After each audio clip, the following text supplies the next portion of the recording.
Assalamualaikum warahmatullahi wabarakatuh. Bagaimana kabar teman-teman hari ini? Semoga kita semua senantiasa semangat, semangat, dan semangat pagi. Setiap kita adalah benih inspirasi, maka jadilah benih yang selalu tumbuh dan bermanfaat untuk orang-orang di sekitar kita. Hari ini kita masuk pada pertemuan ke-6. Namun teman-teman, sejenak marilah kita tundukkan kepala untuk saudara-saudara kita yang sedang tertimpa bencana. Ada banjir, tanah longsor, gunung meletus, dan gempa bumi. Mari kita bersyukur bahwa hari ini kita masih diberikan kesempatan untuk belajar. Teman-teman, jangan ragu untuk ikut berpartisipasi dan membantu saudara-saudara kita. Silahkan cari posko terdekat. Sekecil apapun bantuan kita akan sangat berharga bagi mereka. Mari kita belajar. Seperti yang sudah saya sampaikan pada pertemuan sebelumnya, bahwa hari ini kita akan belajar tentang faktor penentu keberhasilan negosiasi.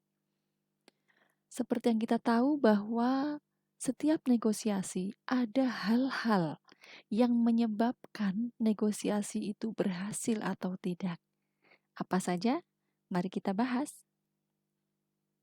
Faktor penentu keberhasilan negosiasi ada 4. Yang pertama adalah kesediaan semua untuk berkompromi dengan pihak lain. Jadi kita mampu bekerja sama atau berkompromi dengan pihak lain. Yang kedua, tidak ada pihak yang dirugikan. Yang ketiga, kesepakatan yang dicapai bersifat praktis. Jadi tidak ribet, serta dapat dilakukan. Logis begitu ya. Kemudian yang keempat, alasan yang disertakan mampu memengaruhi pihak lain.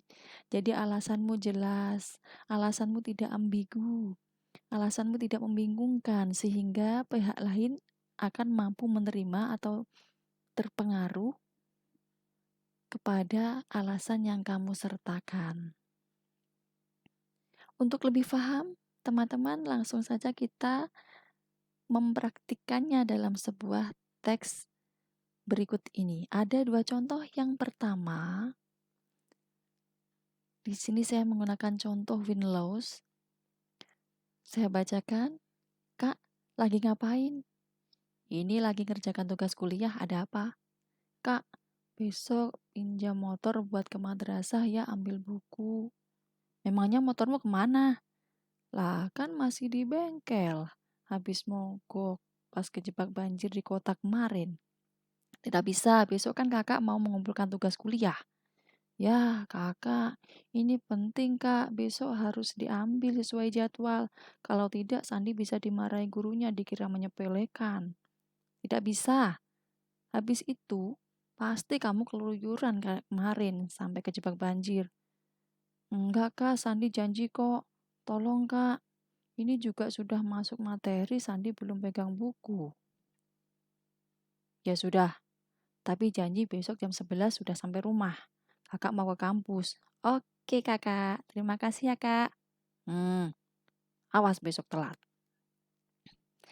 Dari negosiasi ini, faktor penentu keberhasilannya adalah Sandi dapat meyakinkan Jojo bahwa pengambilan buku sangat penting sedangkan motornya mogok.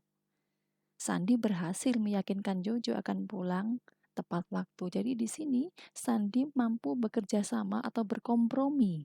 Sekaligus dia berjanji agar nantinya tidak merugikan, yaitu dengan cara pulang tepat waktu sesuai yang diinginkan oleh kakaknya Jojo. Contoh yang kedua, saya menggunakan contoh yang strategi lose-lose. Saya bacakan ya. "Selamat pagi Mbak Yu Gemini." "Selamat pagi Mbak Yu, kok datang sepagi ini, ada apa?" "Begini Mbak Yu, nanti waktunya arisan, saya minta tolong nama saya dulu ya." "Waduh, tidak bisa Mbak Yu, nanti saya dimarahi ibu-ibu yang lain ini." "Ya tidak bisa, tidak usah bilang sama ibu-ibu yang lain, cukup kita berdua saja." "Waduh, saya tidak berani Mbak Yu. Memangnya Mbak Yu butuh sekali?" Ini loh, Stefani ngajak jalan-jalan ke mall. Ya ampun Mbak Yu, saya kira darurat atau bagaimana. Ini musim COVID Mbak Yu, hati-hati.